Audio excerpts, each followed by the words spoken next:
Assalamualaikum warahmatullahi wabarakatuh. Beberapa hari lalu ada kawan mahasiswi yang datang ke ruangan ini untuk revisi tesisnya.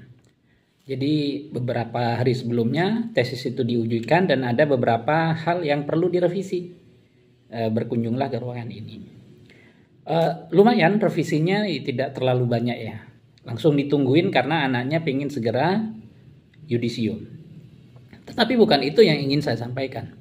Yang ingin saya sampaikan itu adalah ya pertanyaan standar saya sebenarnya. Saya bilang begini, Mbak, setelah ini lanjut S3 atau menikah? Gitu ya. Jawaban yang diberikan itu cukup mengejutkan. Dia bilang begini, ya rencananya menikah Pak, tapi masih ada masalah dengan orang tua. Orang tua itu tidak merestui kami, dalam tanda kutip ya.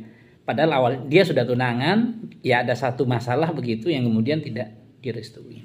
Si anak ini marah sekali. Tapi saya tidak akan masuk ke sana ya. Saya ingin menjelaskan begini saja.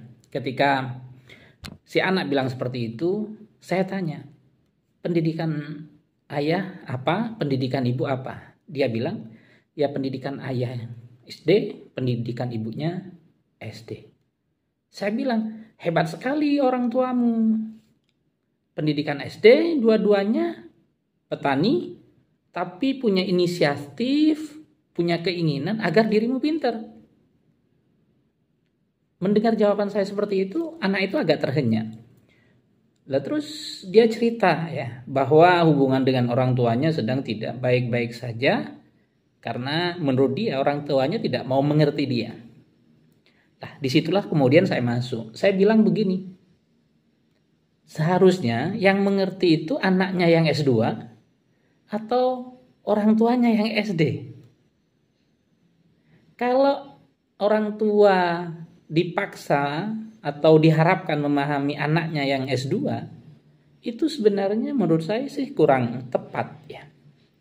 Tetapi seharusnya yang dilakukan adalah bagaimana seorang anak yang master itu mencoba untuk memahami keinginan orang tuanya.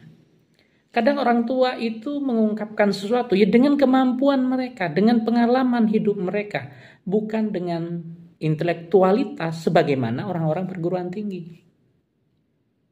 Jadi kata saya saat itu, kasihan orang tuamu yang telah mencoba untuk membuat dirimu pintar, membiayai sekolahmu, tiba-tiba dia diminta untuk mengerti kamu. Bukankah yang terbaik itu jika dirimu mencoba mengerti dia? Kalau orang tua tidak sepakat dengan pilihan kita, itu bisa saja karena kita mengkomunikasikannya dengan cara yang tidak tepat.